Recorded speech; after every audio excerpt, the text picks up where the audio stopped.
যে কথার দ্বারা মানুষের ক্ষতি হবে, যে কথার দ্বারা সমাজের ক্ষতি হবে, দেশের ক্ষতি হবে, রাষ্ট্রের ক্ষতি হবে, এমন কথা গোপন রাখা যাবে না, বরং ওই কথাগুলো যথাযথ স্থানে তখন পৌঁছায়া দেওয়াটা আমানত।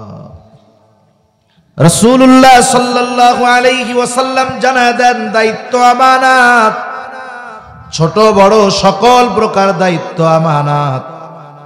একটা জামানা ছিল যেই জামানায় মানুষ দায়িত্ব নিতে চাইতো না। এখন তো এমন এক জামানা মানুষ দায়িত্ব কিনে নেয়। কারণ আমাদের অতীতের মানুষ দায়িত্ব নিতে চাইতো না, জীবন দিয়ে দিয়েছে তবু দায়িত্ব নেয় নাই।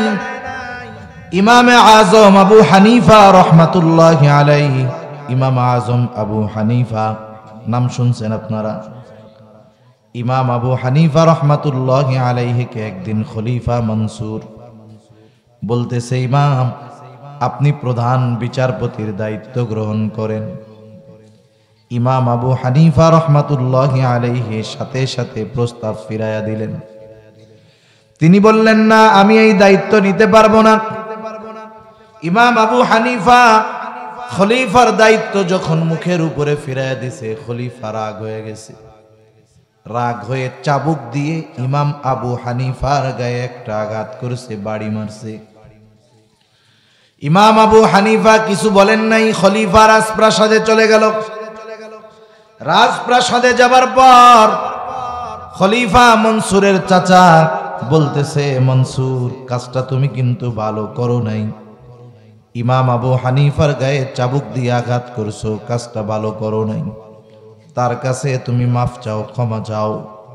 কারণ একটা মানুষ যখন প্রচন্ড রকমের রাগান্বিত হয়ে যায়, অনেক সময় ওই রাগ মাথায় এমন সিদ্ধান্ত সে নিয়ে বসে, রাগ মাথায় এমন কাজ সে করে ফেলে যা তার গোটা জীবনের আফসোসের কারণ হয়ে যায়। আল্লাহুম্মা বারিক আলা মুহাম্মাদিন ওয়া আলা আলি মুহাম্মাদ কামা বারাকতা আলা ইব্রাহিম ওয়া আলা আলি ইব্রাহিম ইন্নাকা হামিদুম মাজিদ। আল্লাহর মহব্বতে আমরা সকলে জবান খুলে একটু জিকির করি, লা ইলাহা ইল্লাল্লাহ। বক্সের আওয়াজটা ছাড়েন, আওয়াজটা ছেড়ে দেন বক্সের। ইল্লাল্লাহ, লা ইলাহা ইল্লাল্লাহ। এটা রিভার্ব দেন।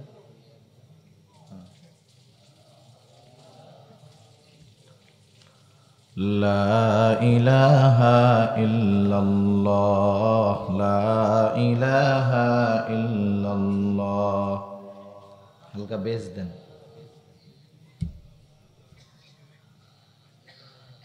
ইল্লাল্লাহ, লা ইলাহা ইল্লাল্লাহ, লা ইলাহা। হালকা বেস, এত না, হালকা।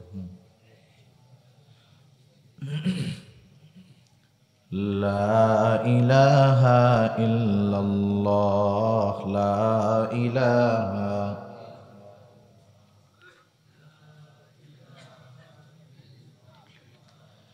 লা ইলাহা ইল্লাল্লাহ মুহাম্মাদুর রাসূলুল্লাহ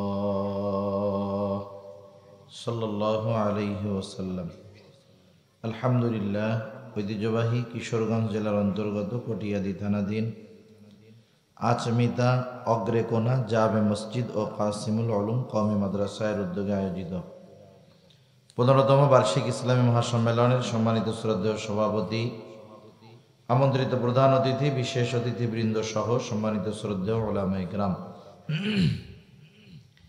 সামনে উপস্থিত মুরব্বিয়ানে কেরাম, সমবয়সী যুবক বন্ধু, স্নেহের ছোট ভাই এবং পর্দার অন্তরালে অবস্থানরতা সম্মানিতা শ্রদ্ধা মা ও বোন, দয়াময় আল্লাহ রাব্বুল আলামিনের দরবারে অগণিত শুকর যে মহান মালিক আমাদের হায়াতে বরকত দিয়ে সুস্থ রেখে দীর্ঘরাত পর্যন্ত বিজ্ঞ উলামায়ে কেরামের জবান থেকে বহুত গুরুত্বপূর্ণ কথা শ্রবণ করবার আমাকেও আপনাদের খেদমতে কিছু কথা বলবার সুযোগ যে মহান মালিক দান করেছেন, সে মহান মনিবকে খুশি করার জন্য মহব্বতের সাথে জবান খুলে অন্তর থেকে আমরা একবার কালিমাতুশ শুকর পাঠ করি, আলহামদুলিল্লাহ। অগণিত দুরুদ ও সালাম সৈয়দুল আম্বিয়া, আশরাফুল আম্বিয়া, খাতামুল আম্বিয়া, ইমামুল মুরসালিন, রহমাতুল লিল আলামিন মুহাম্মাদুর রাসূলুল্লাহ সাল্লাল্লাহু আলাইহি ওয়াসাল্লামের উপর।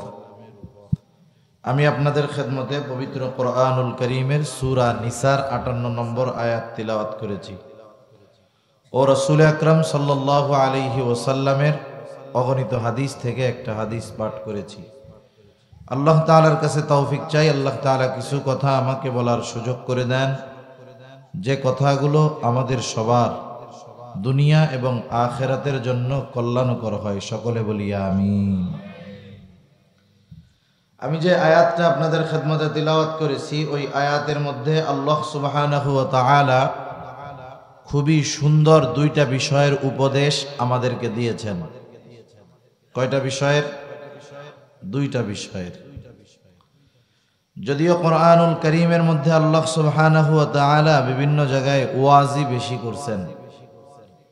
কোরআনুল কারীমের যত আয়াত আছে, আয়াতগুলোর মধ্যে বিধানাবলী সংক্রান্ত আয়াতের সংখ্যা হলো 500। কত বলেন তো? 500। আর বাকি যেই 6000-এর মতো আয়াত আছে, ওই আয়াতগুলো হলো ওয়াজ, নসিহত, উপদেশ। তা যে আয়াতটা আপনাদের খেদমতে তিলাওয়াত করেছি, এটাও খুব সুন্দর, দুইটি নসিহতওয়ালা একটা আয়াত।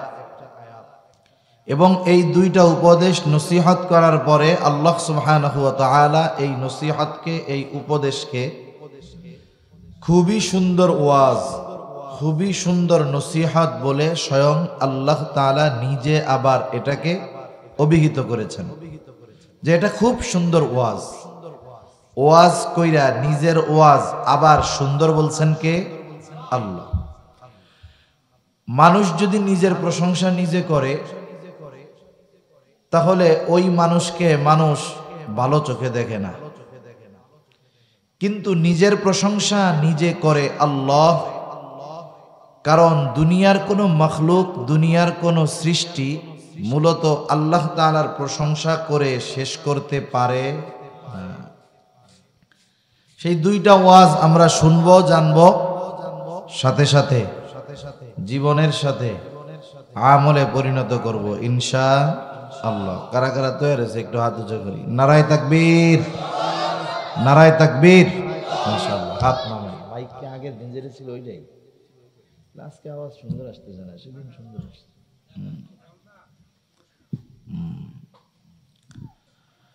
তাহলে আল্লাহ তাআলা কি ওয়াজ করতেছে? এই বক্সের ওই যে নয়েজটা, সেটা বাদ দেন, আওয়াজটা ক্লিয়ার ছাড়েন একটু। এমনি সুন্দর হইতেছে, আওয়াজ অনেক হইতেছে, কিন্তু একটু নয়েজ আসে। সাউন্ড আবার ভালো, আগের দিনে এক জায়গায় কথা বলে গেছে, ভালোই। আল্লাহ তাআলা কি ওয়াজ করে? আল্লাহ তাআলা বলেন, ইন্নাল্লাহা ইয়া'মুরুকুম আন তু'আদ্দুল আমানাতি ইলা আহলিহা ওয়া ইযা হাকামতুম বাইনান নাসি আন তাহকুমু বিল আদল। আল্লাহ রাব্বুল আলামিন বলেন, নিশ্চয়ই আল্লাহ তাআলা তোমাদেরকে আদেশ দিচ্ছেন। এক নম্বর আদেশ, আন তুআদ্দুল আমানাতি ইলা আহলিহা, যে তোমরা আমানত তার হকদারের কাছে ফিরায় দাও। দুই নম্বর আদেশ, ওয়া ইযা হাকামতুম বাইনান নাসি আন তাহকুমু বিল আদল, আর তোমরা যখন মানুষের মধ্যে বিচার আচার করবা, ন্যায় বিচার করবা, তাহলে এক নম্বর নির্দেশ, তোমরা আমানত তার হকদারের কাছে ফিরায় দাও। দুই নম্বর নির্দেশ, তোমরা ন্যায় বিচার করো। এক নম্বর আদেশ হলো তোমরা আমানত তার হকদারের কাছে ফিরায় দাও। এই আয়াতের শানে নুজুল যদিও ভিন্ন এক প্রেক্ষাপট, ওই প্রেক্ষাপটকে কেন্দ্র করে আল্লাহ তাআলা এই আয়াত নাজিল করেছেন। তথাপি সব মুফাসসিরিনে কেরাম এই ব্যাপারে একমত যে এখানে আমানত দ্বারা সকল ধরনের আমানত উদ্দেশ্য। তাহলে আল্লাহ তাআলার প্রথম নির্দেশ, প্রথম ওয়াজ, প্রথম উপদেশ হলো, বান্দা তুমি আমানতদার হও, আমানতদার। আমানতদারিতা এটা হলো মুমিনের ভূষণ। কারণ প্রকৃত মুমিন কখনো খেয়ানতকারী হয় না, আর যে খেয়ানত করে সে মুমিন হতে পারে না। রাসূল আকরাম সাল্লাল্লাহু আলাইহি ওয়াসাল্লাম হাদিসের মধ্যে জানায়া দেন, আমানতের খেয়ানত করা এটা হলো মুনাফিকের আলামত। কার আলামত? একটু জোরে বলেন। মুনাফিকের আলামত জানা আছে আপনাদের? রাসূলুল্লাহ সাল্লাল্লাহু আলাইহি ওয়াসাল্লাম বলেন এক হাদিসের মধ্যে, মুনাফিকের আলামত তিনটা। আর এক হাদিসের মধ্যে নবী জানায় দেন মুনাফিকের আলামত হলো চারটা। এক নাম্বার, ইদা হাদ্দাসা কাযাবা। মুনাফিকের এক নাম্বার আলামত হলো মুনাফিক যখন কথা বলে মিথ্যা কথা বলে। দুই নাম্বার আলামত, ইদা ওয়াদা আখলাফা। মুনাফিক যখন ওয়াদা করে ওয়াদা খেলাফ করে। ইদা তুমিনা খানা, আমানতের খেয়ানত করে। চার নম্বর, আর এক হাদিসে এইটা বাড়ায়া আসছে, ওয়া ইদা তাখাসামা ফাজারা। মুনাফিকের সাথে যখন কারো তর্ক বিতর্ক হয়, ঝগড়া বিবাদ হয়, মুনাফিক মন্দ বকাঝকা করে। এই চার আলামতওয়ালা নামাজি নামাজ পড়ে, আবার এই মুনাফিকের চারটা আলামত তার মধ্যে আছে। এরকম লোক তো আলহামদুলিল্লাহ আপনাদের কটিয়াদি নাই মনে হয়, আছে? হায় হায়। মুনাফিকের আলামত এটা ক্যান্সারের জীবাণুর চাইতে ভয়ানক। ক্যান্সারের জীবাণু, ক্যান্সারে আক্রান্ত হয়ে যদি কোনো মানুষ মারা যায়, ঈমান যদি থাকে তাহলে তার কোনো চিন্তা নাই, টেনশন নাই।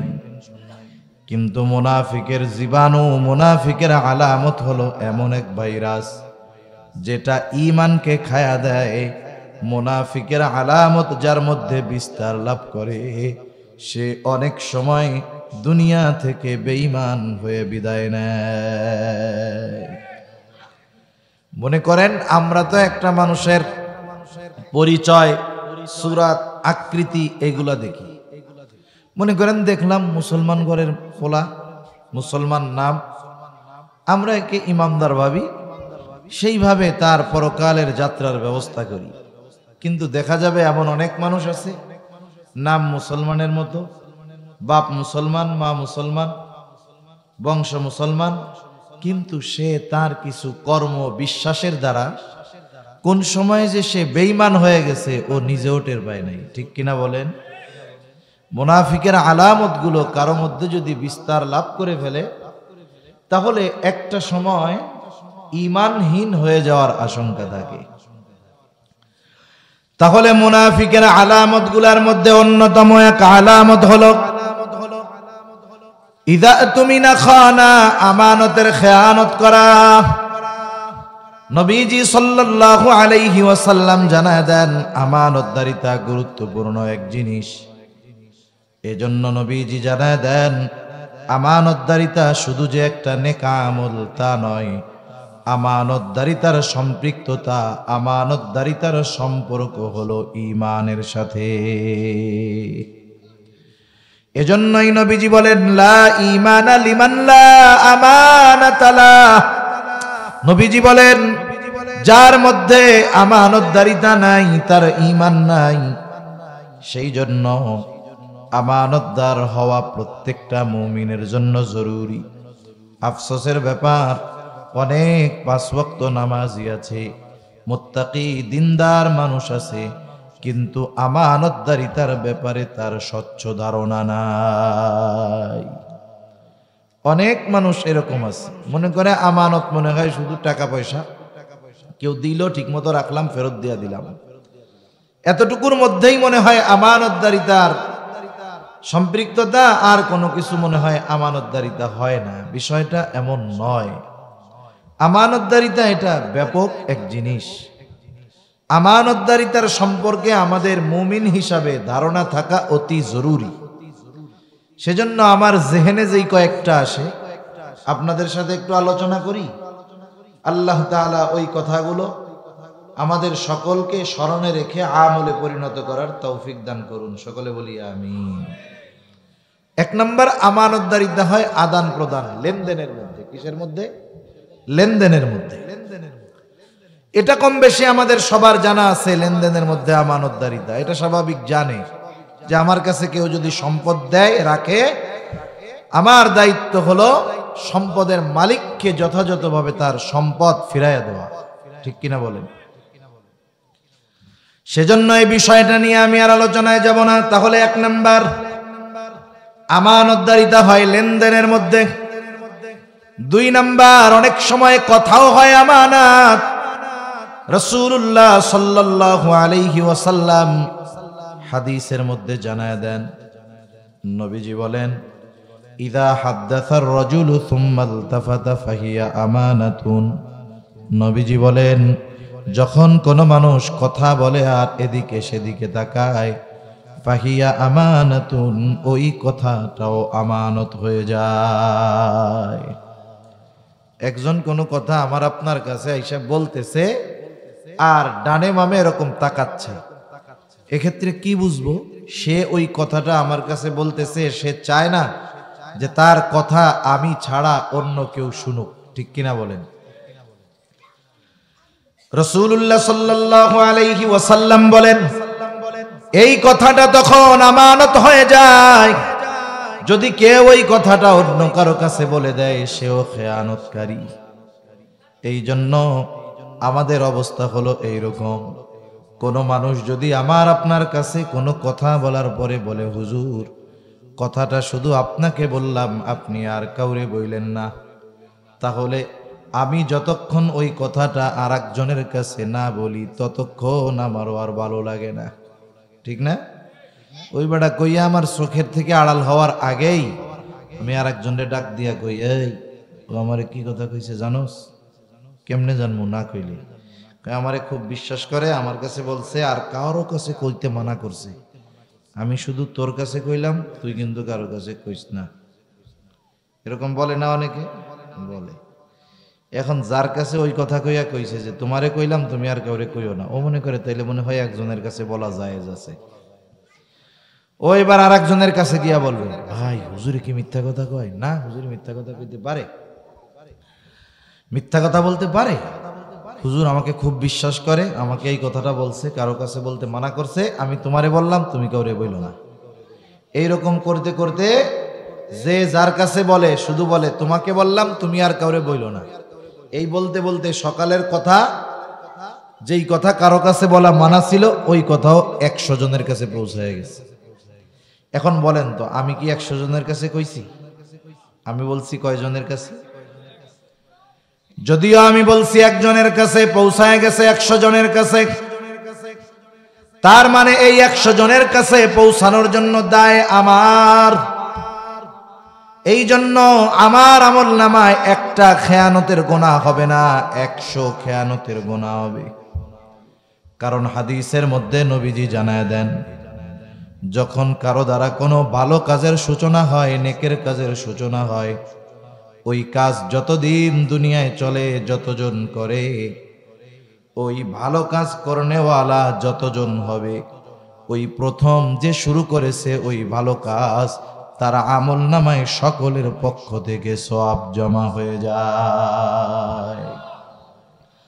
আবার নবীজি বলেন, যখন কারো দ্বারা কোনো গুনার কাজ, পাপের কাজ প্রতিষ্ঠিত হয়, ওই পাপের কাজ, ওই গুনার কাজ যতদিন দুনিয়ায় চলে, ওই কাজ যতজন করে, সকলের গুনার থেকে গুনাহ প্রথম যে শুরু করে তার আমল নামায় যোগ হয়ে যায়। তাহলে চিন্তা করে দেখেন, আমি আপনি যদি কথার ক্ষেত্রে খেয়ানত করি, আমার পরে ওই কথা যতজনের কাছে পৌঁছাবে, সকলের সমপরিমাণ গুনাহ প্রথম যে খেয়ানত করেছে তার আমল নামায় যোগ হয়ে যাবে। এই জন্য মানুষের কথা সংরক্ষণ করতে হয়। আবার কোন কথা আমানত, কোন কথা আমানত না, এটাও বোঝার দরকার। দেখা গেল এই হাদিস শুনে আপনি বাড়ির দিকে যাইতেছেন, যাওয়ার সময় একজন আপনারে কইল যে চাচা আমি কিন্তু আজকে ওই অমুকের বাড়িতে চুরি করবো।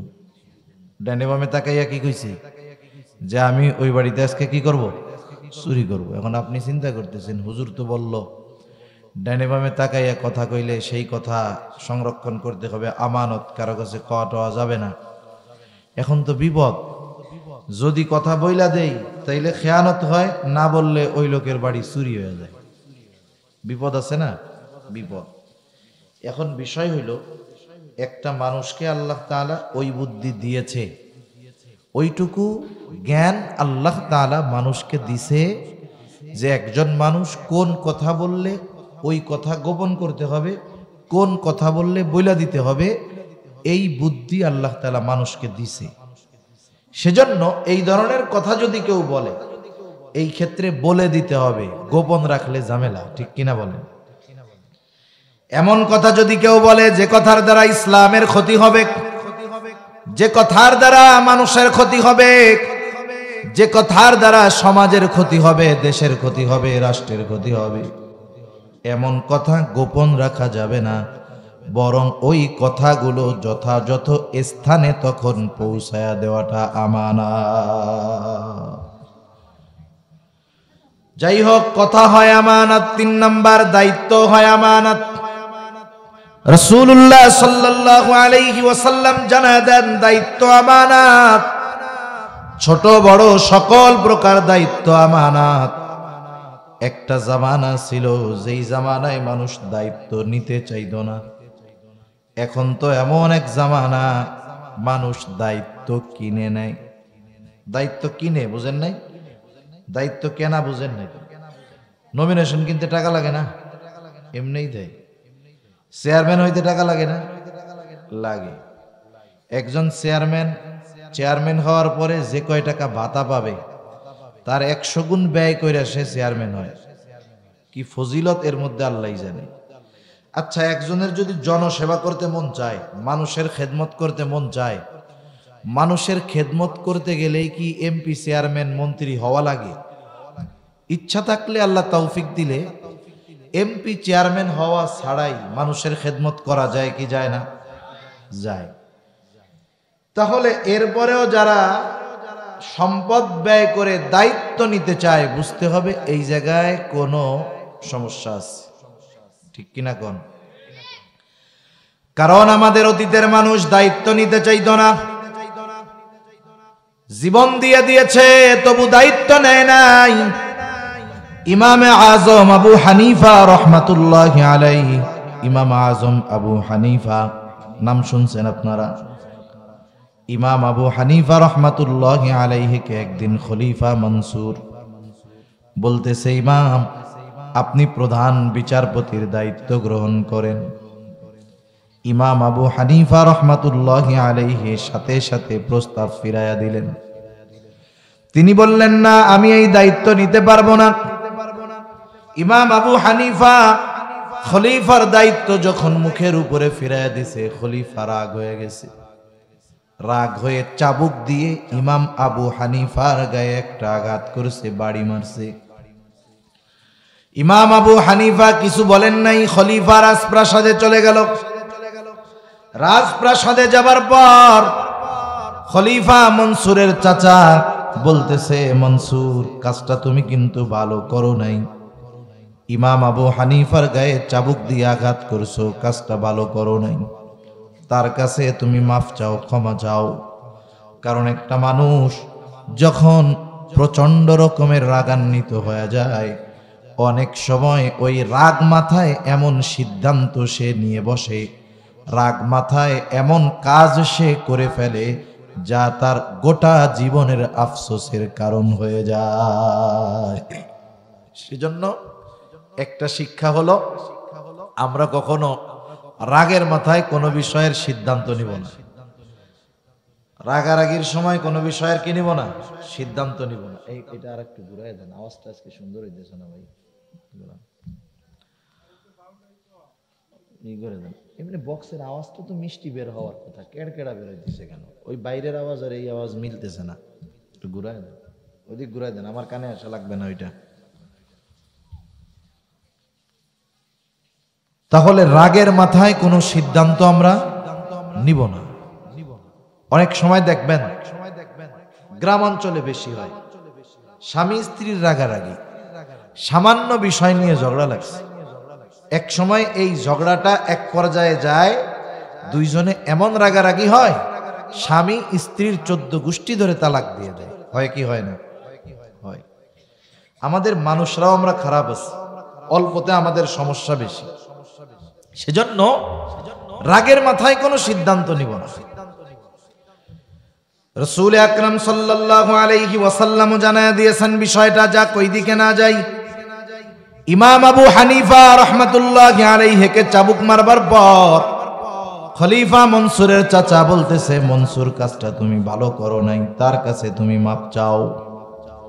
খলিফা মনসুরের মেজাজটা তো ঠান্ডা, চিন্তা করে আহারে আসলেও কাজটা ভালো হয় নাই। কিন্তু খলিফা গিয়া মাপ চাবে, লজ্জার ব্যাপার। চিন্তা করছে তার প্রধান সহকারী যে, তাকে বলতেছে তুমি আমার পক্ষ থেকে ইমাম আবু হানিফার কাছে গিয়ে মাপ চায় আসো, বলবা খলিফা তার আচরণের কারণে লজ্জিত, ক্ষমা চেয়েছে, ক্ষমা কইরা দেন। এইবার ওই লোকটাকে পাঠায়া দিল, সাথে এক ঠলে স্বর্ণ মুদ্রা দিয়ে দিছে, যাও। খলিফার বলতেছে, শোনো, ইমাম আবু হানিফাকে বলবা সে যদি এই হাদিয়াটা গ্রহণ করে তাহলে সে যে আমাকে মাফ করছে এই ব্যাপারে আমি সুনিশ্চিত হব। শুধু মুখ দিয়া যদি বলে মাফ করছি হবে না, সাথে সাথে কি করতে হবে? ওই হাদিয়া গ্রহণ করতে হবে। ওই লোক তো চলে গেছে ইমাম আবু হানিফার কাছে, যায় বলতেছে, ইমাম, খলিফা লজ্জিত, আপনার কাছে ক্ষমা চাইছে, ক্ষমা করে দেন। ইমাম আবু হানিফা বলে, হ্যাঁ যাও, তোমারে মাফ করে দিলাম, খলিফাকে জানায় দিও মাফ করে দিয়েছি।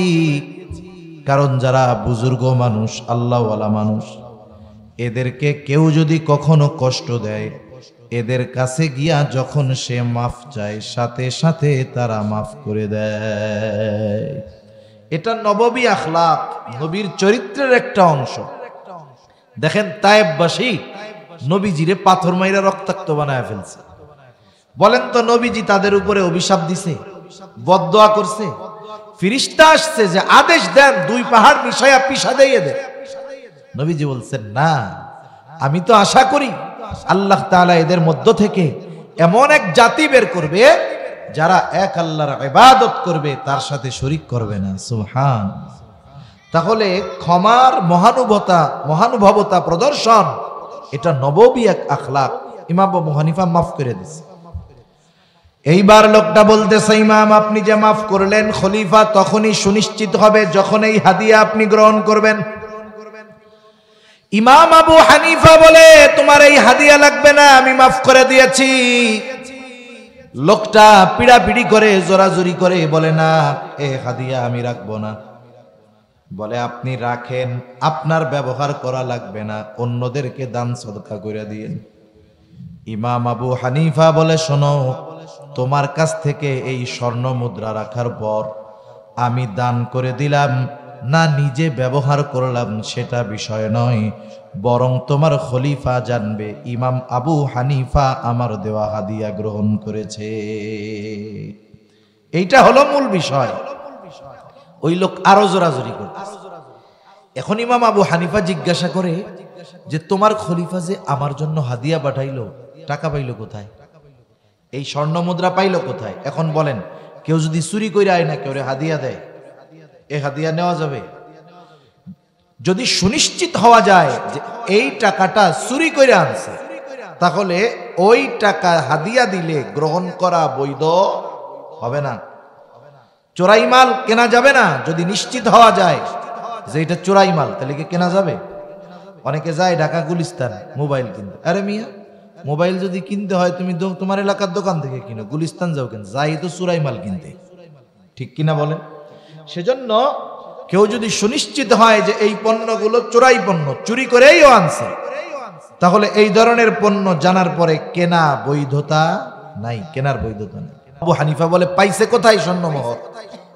বলে কোত্থেকে পাবে? রাষ্ট্রীয় কোষাগার থেকে দিছে। ইমাম আবু হানিফা বলতেছে, শোনো, খলিফা রাষ্ট্র পরিচালনার জন্য খলিফার নির্দিষ্ট একটা সম্মানী আছে, ভাতা আছে।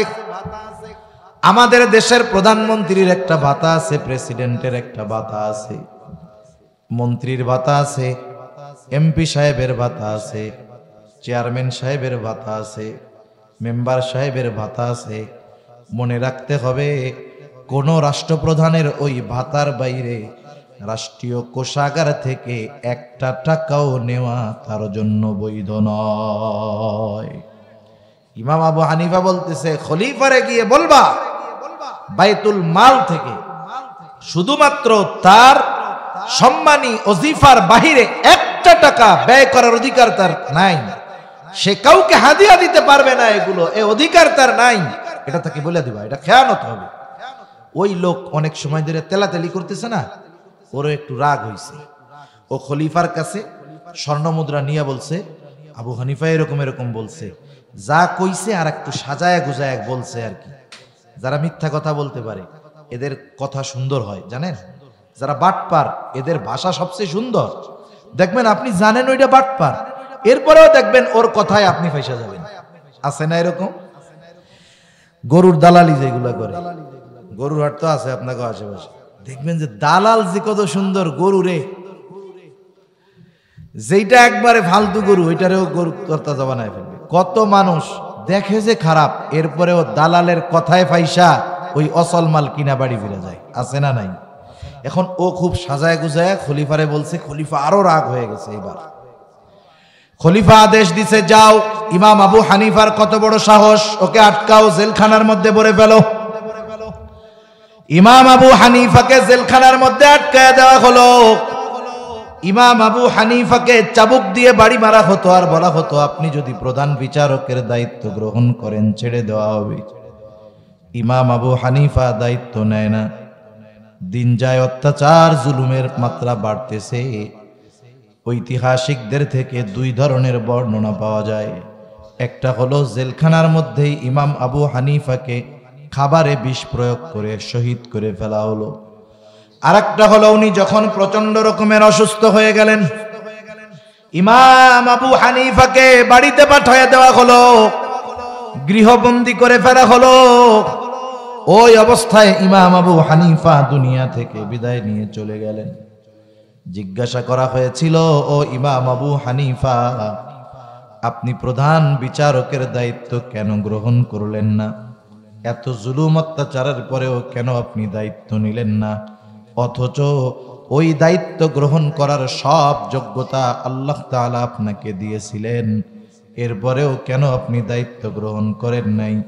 ইমাম আবু হানিফা বললেন, শোনো, আমি যেই দায়িত্ব নেই নাই, কিয়ামতের দিন আল্লাহ তাআলা আমাকে সেই ব্যাপারে জিজ্ঞাসা করবে না।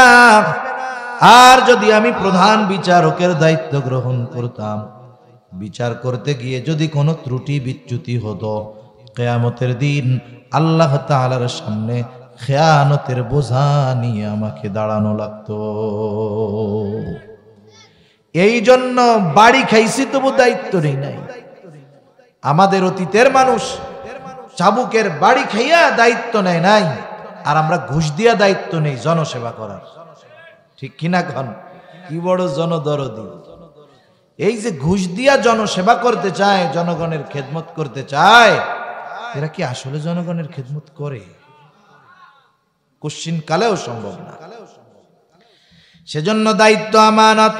এখন অনেকে চিন্তা করতে পারে যে দূর, এই দায়িত্বের খেয়ানত তো বড় বড় চাকরিজীবী সরকারি লোকজন করে, এসব আমরা কিছু করি না, আমরা কৃষি কাজ করি, গায়ে মাঠে খাইটা খাই, অন্যের জমিতে কাম করে খাই, আমরা আর খেয়ানত করতে যাবো কেমনে? অনেকে ভাবে না এরকম? আরে ভাই, কত ধরনের কত লোক আছে, একেবারে খেটে খাওয়া মানুষটাও খেয়ানত করে। কেমনে করে আমি বলি, আপনাদের অঞ্চলে তো ধান টান লাগায় আলহামদুলিল্লাহ, চাষাবাদ হয় না? একজন মানুষ একাই কি অনেক জমি চাষ করতে পারে নাকি? পারে না। এখন দেখেন, একজন মনে করেন যে কোনো একটা ফসল লাগাইছে, ফসল আবাদ কইরাই তো বাড়ি যায় বসে থাকা যায় না। ধানের চারা রোপণ করেই কি বাড়ি গিয়ে বসে থাকা যায়? এরপরে কত যত্ন আছে না? এরপরে নিড়ানি দিতে হয়, আগাছা থাকলে ওইগুলোরে পরিষ্কার করতে হয়। যত্ন নেওয়ার পরেই না সুন্দর মতো 3 মাস পরে আল্লাহ যদি দেয় ঘরে ধান উঠে। এখন একজন জমিনে ধানের চারা রোপণ করছে, আগাছা উঠছে, আশপাশ দিয়ে ঘাস উঠছে। এখন যদি পরিষ্কার না করা হয়, ঘাসেই তো ধানের চারা খেয়ে ফেলবে। এখন চাচা একা তো আর পারবে না, মুরব্বী মানুষ একজনরে বলতেছে যে আমার ওই 2 শতক জমি তুমি একটু একদিন নিড়ায় দিবা। আপনাদের এলাকায় কি বলে? নিড়ানি তো কয় নাকি? তুমি একটু নিড়ায় দিবা। এখন মনে করেন ওই লোকটা যেই পরিমাণ কাজ করে, তাতে একদিনে বা 6 ঘন্টায় ফজর থেকে নিয়ে জোহর পর্যন্ত সে 2 শতক নিড়ায় ফেলতে পারে। আপনি তো আপনার জমিতে কাজ করতে দিবেন তাকে যার কাজের ব্যাপারে আপনার জানা আছে, ঠিক না? নাকি ইমাম সাহেবের যে বলবেন যে ইমাম সাহেব হুজুর আপনার হলো বেতন হলো মাসে 6000, ডেলি পড়ে 200, তা ওইটি বাদ দেন, ফজরের থেকে জোহর আমার জমিতে কাম করেন, আমি 500 টাকা দিব না। এটা কি ইমাম সাহেবরে বলবেন? ইমাম সাহেবরে বলবেন না, কারণ আপনি জানেন এই কাজ ইমাম সাহেবের না। আপনি যারে দিছেন ও এখন কাজ করতে জমিন দেখায় আপনি বাড়ি চলে আসছেন। এখন ওই আল্লাহর বান্দা কাজ শুরু করছে। এখন শয়তান চলে আসছে ওর কাছে, আইসা ওর মাথার মধ্যে ঢুকায়, এই চাচা কিন্তু তোরে খুব ভালোবাসে, দেখোস না অন্য কতজন আছে জমিনে কাম করতে দিয়া পাশে বৈশা থাকে যে ঠিক মতো কাজ করতেছে কিনা দেখে, আর তোরে জমির এরিয়া দেখায় চলে গেছে, কাকাই তোরে খুব ভালোবাসে। শুধু তাই না, তোরে বিশ্বাসও করে।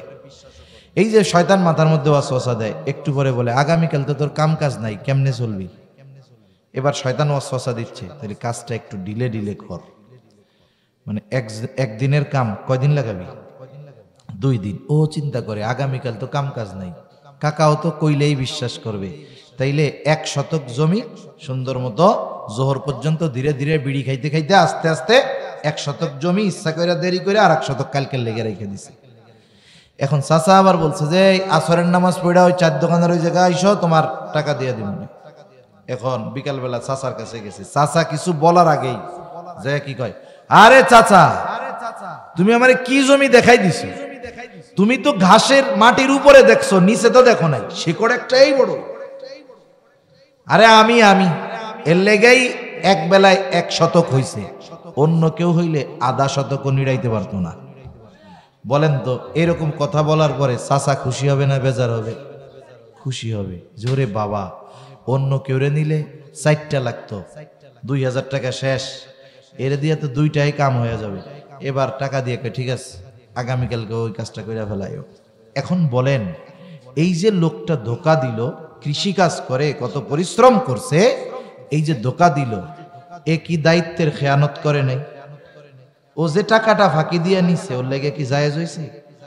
সেজন্য সমাজের শুরু থেকে নিয়ে শেষ, উঁচু থেকে নিয়ে নিচু, একেবারে সবাই এই খেয়ানতের সাথে জড়িত, শিক্ষিত থেকে অশিক্ষিত। বরং মানুষ যারা গড়বে, মানুষ গড়ার কারিগর হলো শিক্ষক, এরাও খেয়ানত করে। কেমনি করে? মনে করেন স্কুলে যাবে ছাত্রছাত্র অনেকজন, শিক্ষকের দায়িত্ব কি? ক্লাসে যারা আছে এদেরকে পড়া বুঝাবে, এটা দায়িত্ব শিক্ষকের। কিন্তু শিক্ষক কি করে জানেন? ক্লাসে যাই একটা অঙ্ক করছে, কয় তোমরা বুঝছো? 50 জনের 5 জন কয় বুঝছি, আর 45 জন বলে স্যার কিছু বুঝি নাই। এখন স্যার কি কয়? বুঝবা কেমনে? আমার কাছে তো প্রাইভেট পড়ো না। কাহিনী বোঝেন নাই?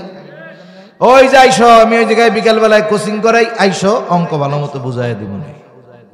মাস শেষে কি স্যার বেতন কম নিবে নাকি? বেতন কম নিবে? তাহলে পরিপূর্ণ দায়িত্ব পালন না করে পরিপূর্ণ বিনিময় যারা গ্রহণ করে সবগুলো খেয়ানতকারী, কোনো সন্দেহ নাই। সেই জন্য দায়িত্ব আমানত, সময়টা আমানত। যারা চাকরি করে সকাল 8টা থেকে বিকাল 4টা, এর মধ্যে 1 ঘন্টা বিরতি, বাকি 7 ঘন্টা সময় আমানত। এই সময় নিজের কাজে ব্যবহার করা যাবে না।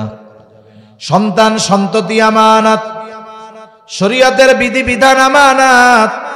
আল্লাহ রাব্বুল আলামিন বলেন, ইন্না عرضنا الأمانة على السماوات والأرض والجبال فأبين أن يحملنها وأشفقن منها وحملها الإنسان আল্লাহ তাআলা বলেন আমি এই আমানত আসমানের কাছে জমিনের কাছে পর্বতের কাছে পেশ করলাম তারা এই আমানত বহন করতে অস্বীকৃতি জ্ঞাপন করলো ওয়া হামালাহাল ইনসান মানুষ এই আমানত বহন করলো কি সেই আমানত যেটা আমরা বহন করেছি মুফাসসিরিনে কেরাম বলেন সেই আমানত হলো কোরআন কোন মুফাসসির বলেন সেই আমানত হলো শরীয়তের সকল বিধিবিধান এই কোরআন আমানত শরীয়তের বিধিবিধান আমানত একই কথা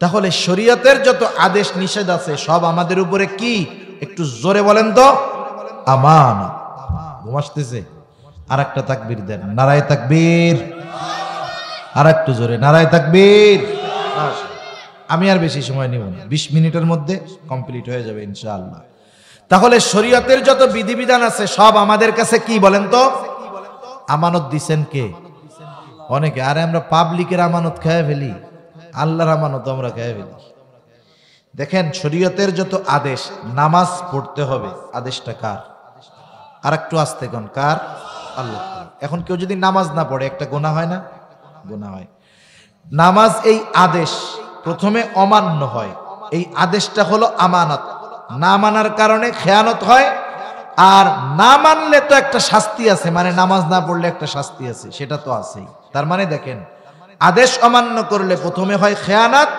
এরপরে হয় শাস্তি নিষেধ আছে যেমন হারাম খায়ও না সুদ খেও না নিষেধ করেছেন কে এখন কেউ যদি হারাম খায় সুদ খায় অন্যটা মাইরা খায় এক নম্বরে হয় হলো খেয়ানত ওই যে নিষেধ অমান্য করছে দুই নম্বরে হয় ওই যে পাপটা করছে সেই পাপের গুনাহ সেজন্য শরীয়তের বিধিবিধান আমানত টাকা পয়সাও আমানত জানমাল আমানত আল্লাহ রাব্বুল আলামিন বলেন ইন্নাল্লাহা আশতারা মিনাল মুমিনিনা আনফুসাহুম ওয়া আমওয়ালাহুম বিআন্না লাহুমুল জান্নাহ আল্লাহ তাআলা বলেন আমি মুমিনের জান এবং মালকে জান্নাতের বিনিময়ে ক্রয় করে নিয়েছি আল্লাহ তাআলা বলেন আমি কিনে নিয়েছি মানে কেনা বেচা হয়ে গেছে মুমিনের জানমাল জান্নাতের বিনিময়ে আল্লাহ তাআলার সাথে কেনা বেচা হয়েছে জানমাল যদিও আমার কাছে আছে কিন্তু মালিক কে জোরে কোন তো জান্নাত যদিও আল্লাহ তাআলার কাছে আছে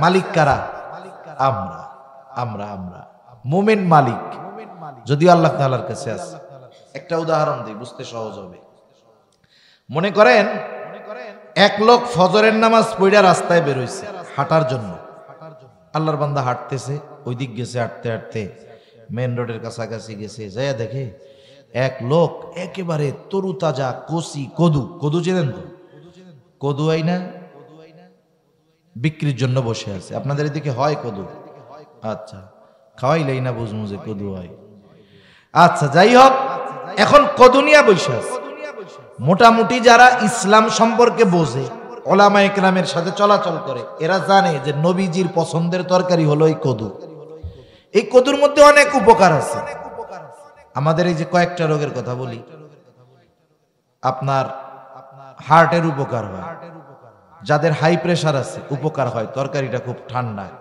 ব্লাডে কোলেস্টেরল জমে রক্তে চর্বি হয় ওর থেকেই আস্তে আস্তে মানুষ অন্যান্য রোগে আক্রান্ত হয় এই কদু খাইলে রক্তের চর্বি নিয়ন্ত্রণ থাকে অনেক উপকার আছে বৈজ্ঞানিকভাবে নবীজি খাইতেন সুন্নাত মনে করে খাইলে উপকারও হবে সুন্নাতের উপরেও আমল হবে সুবহানাল্লাহ জোরে কোন খাইয়াও সুন্নাতের আমল হয় এখন চাচা দেখছে কদু খুব পছন্দ হয়েছে পড়তে আসছে নামাজ পকেটে নাই টাকা দোকানদার রেও চিনে এখন বলতেছে বেটা কদু কয় টাকা বলে চাচা 50 টাকা এখন বলতেছে কদু তো পছন্দ হয়েছে আমি তো নিমু কিন্তু টাকাটা আধা ঘন্টা পরে এসে দিব আর কদুটা নিয়ে যাব ঠিক আছে আসো তো আধা ঘন্টা বলে হ্যাঁ চাচা আছে এখন বলেন দুইজনের মধ্যে কথাবার্তা শেষ চাচা ওই দিক চলে গেছে কদুওয়ালা কদু নিয়ে বসে আছে এখন বলেন তো কদুওয়ালার কাছে কদু আছে না নাই কিন্তু কদুওয়ালা কি মালিক আছে একটু জোরে কর না মালিক আছে কদু কাছে আছে, কিন্তু কদুর মালিকানা চাচার। টাকা তো চাচার পকেটে, কদু এর কাছে, কিন্তু সে মালিক নাই। দেখেন, জানমাল আমার আপনার কাছে আছে, জান্নাত আল্লাহ তাআলার কাছে আছে। আমি আপনি কিন্তু জানমালের মালিক নাই। মালিক আছি। ওই যে আধা ঘন্টার চুক্তি হইছে, এখন যদি আরেকজন আধা ঘন্টা হওয়ার আগে আইসা বলে কত কদু, বলে 50, 70 টাকা দিব, বেচবি? বলেন তো বেচতে পারবে নাকি? জোরে বলেন, পারবে? কেন পারবে না? টাকা তো পায় নাই, কিন্তু চুক্তি আছে এখনো, সেই জন্য সেই কদু লাভেও বেচতে পারবে না। এখন জানমালের মালিক আল্লাহ। আল্লাহ তাআলা কত মেহেরবান। আমানতের জিনিস ব্যবহার করা যায় না। কেউ যদি কোনো জিনিস আমার আপনার কাছে বলে এটা আমানত, যেইটা দিবে ওইটাই সংরক্ষণ করতে হবে। যদি আইসা বলে যে এই যে টাকাটা আপনার কাছে আমানত, যেই নোটটা দিবে ওই নোটটাই সংরক্ষণ করতে হবে, যদি আমানত বলে। আর যদি বলে এমনে জমা রাখলাম, সংখ্যা হিসাবে জমা রাখলাম, তাহলে ব্যবহার করতে পারে, পরে ওই সংখ্যা অনুযায়ী টাকা ফেরত দিলে হবে। কিন্তু আমানত বললে যেইটা দিবে ওটাই সংরক্ষণ করতে হবে। কথা বুঝছেন না? আমানতের জিনিস ব্যবহার করা যায় না, কিন্তু আল্লাহ তাআলা দয়ালু, আমানতের জিনিস আমাদের ব্যবহার করার সুযোগ দিয়েছেন, জানমাল আমাদের ব্যবহার করার সুযোগ দিছে। সুবহানাল্লাহ কোন? তবে নির্দিষ্ট চুক্তিতে, নির্দিষ্ট শর্তে। আল্লাহ রাব্বুল আলামিন নির্দিষ্ট শর্তে ব্যবহার করার সুযোগ দিয়েছেন। আল্লাহ তাআলা জানায় দিয়েছেন, বান্দা তোমার যা লাগে তুমি খাও, তোমার পরিবার পরিজনকে খাওয়াও, আত্মীয় স্বজনের জন্য ব্যয় করো, গরিব মানুষকে দাও, কোনো অসুবিধা নেই। শুধু তাই না, নবীজি এক হাদিসের মধ্যে বলেন, পরিবারের জন্য যা ব্যয় করা হয় ওটা কবুল সদকা হিসাবে ধরা হয়। হালাল উপার্জন করে পরিবারের জন্য ব্যয় করে, ওটা সদকা, কবুল সদকা। ভালো পড়তে মন চায় পড়েন, সমস্যা নেই। ভালো খাইতে মন চায় খান, সমস্যা নেই। দিনী কাজে ব্যয় করেন, কোনো সমস্যা নেই। এখন কন্ত কেউ যদি ওই টাকা দিয়ে বিড়ি কিনে খায়, সিগারেট কিনে খায়, এরকম লোক তো নাই আপনাদের এদিক? হায় হায়, এই বিড়ি সিগারেট যদি কিনা খায় তাইলে কি হয় বলেন তো? খেয়ানত হয়। কথা কয় না, বুঝে এরপরেও কয় না। কি হয়? এই সিগারেট টিগারেট এইগুলা খাইলে একসাথে ডাবল হয়, মালেরও ক্ষতি হয়, জানেরও ক্ষতি হয়। মালেরও ক্ষতি হয়, জানেরও ক্ষতি হয়। জানের ক্ষতি কি পরিমাণ হয়? সিগারেটের গায়ে সিগারেটের ফজিলত লেখা থাকে না? ফজিলত লেখা থাকে তো। এক সময় গায়ে লেখা থাকতো ধূমপান স্বাস্থ্যের জন্য ক্ষতিকর, ওই সিগারেটের দাম ছিল 2 টাকা। এবার সরকার করছে কি, ট্যাক্স বাড়াই দিছে। ফজিলত বাড়াইতে হবে না? ওরাও ফজিলত বাড়াইছে যে ধূমপানে ফুসফুসে ক্যান্সার হয়, দাম হয়ে গেছে 8 টাকা। এর কয়দিন পরে লেখে ধূমপানে ক্যান্সার হয়, আরে বাবা এখন দেখি 12 টাকা। এরপরে আবার দাম বাড়াইছে, কি লিখবে? ক্যান্সার হওয়ার পরেও তো আর কিছু লেখার নাই, কি লেখে? কয়বার মৃত্যু ঘটায়, লেখা আছে না এরকম? হৃদরোগের কারণ টারণ তো এ ওয়াজ পার হয়ে গেছে, এখন ডাইরেক্ট লেখা থাকে ধূমপান কি ঘটায়? মৃত্যু ঘটায়। 2 টাকার বিড়ি সিগারেট হয়ে গেছে 18 টাকা। এখন যদি আবার দাম বাড়ায়, ওরা কি ফজিলত লিখবে কোন আমারে? এইবার লিখবে ধূমপান জাহান্নামে নেয়, আর এটা 30 টাকা করে বাঙালি কিনা খাবে। সেই জন্য এই ধরনের ব্যয় যারা করতেছে, একে তো জানের ক্ষতি করতেছে, মালের ক্ষতি করতেছে। অথচ জানমালের মালিককে নির্দিষ্ট সীমানার মধ্যে আল্লাহ ব্যয় করার সুযোগ দিয়েছে। আপনার মন চায়, টাকা পয়সা আছে, আপনি একটা ভালো ঘর বানাবেন, বানান, তাও অসুবিধা নাই, কিন্তু এমন কোন জায়গায় ব্যয় করা যাবে না যাতে শরীয়তের বিরুদ্ধে চলে যায়, যাতে নিজের ক্ষতি হয়, এমন কোন জায়গায় অর্থ ব্যয় করার সুযোগ আল্লাহ তাআলা দেয় নাই। সুবহানাল্লাহ। এই যে অনেকে দেখবেন না মাঝে মধ্যে দুঃখে পড়ে আত্মহত্যা করে, আছে না এরকম? শরীয়তে কোনো বৈধতা নাই। ও যেই কষ্টর থেকে আত্মহত্যা করে বাঁচার চেষ্টা করছে, বলেন তো মরার পরে কষ্ট আরো বেশি না কম? ও তখন আর এক আফসোস করে, আরে কি করলাম, ওই কষ্টই ভালো ছিল। এজন্য দেহের মালিক যেহেতু আল্লাহ, কারো অধিকার নাই যে সে তার দেহের ক্ষতি নিজে করবে, এ অধিকার আল্লাহ তাআলা কাউকে দেয় নাই। সুবহানাল্লাহ কোন? সেজন্য জানমাল আমানত, শরীয়তের বিধিবিধান আমানত, অঙ্গ প্রত্যঙ্গ আমানত। গুনাহ করলে অঙ্গ প্রত্যঙ্গের খেয়ানত হয়, সাথে সাথে অপর মুমিনের জান মাল রক্ত আরেক মুমিনের জন্য আমানত। এক মুমিন অপর মুমিনের মাথায় বাড়ি দিয়া রক্তাক্ত করবে না। এক মুমিন অপর মুমিনের সম্মান নষ্ট করবে না। এক মুমিন অপর মুমিনের সম্পদ অন্যায়ভাবে দখল দিবে না। আমরা যদি আমানতদার হইতাম, এই গুণগুলো যদি আমরা অর্জন করতাম, তাহলে সমাজ কত সুন্দর হয়ে যাইত, ঠিক কিনা বলেন? তাহলে আল্লাহ তাআলার সুন্দর ওয়াজের প্রথম ওয়াজ আমানতদার হও। 2 নাম্বার, ইযা হাকামতুম বাইনান নাসি আন তাহকুমু বিল আদল। তোমরা যখন মানুষের মধ্যে বিচার আচার করবা, ন্যায় বিচার করবা, ন্যায় বিচার ইনসাফগার হও, ন্যায় বিচারক হও।